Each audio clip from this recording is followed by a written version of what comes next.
حضرت عزیز بن عمر فرماتے ہیں میں جب قید ہو کر آیا نا، صحابہ نے مجھے قید کیا ایک جنگ سے، اور مجھے لے کر آ رہے ہیں، راستے میں کھانا کھانے کا وقت آتا تو فرمایا وہ صحابہ اکرام اپنے پاس جو بھی ہوتا مجھے دیتے، اور خود بھوکے رہتے، کھجوروں سے پانی سے گزارا کیا کرتے،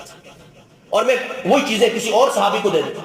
وہ اپنے دوسرے بھائی کو دیتا، پھر تیسرے بھائی کو، کرتے کرتے پھر میرے پاس آتا۔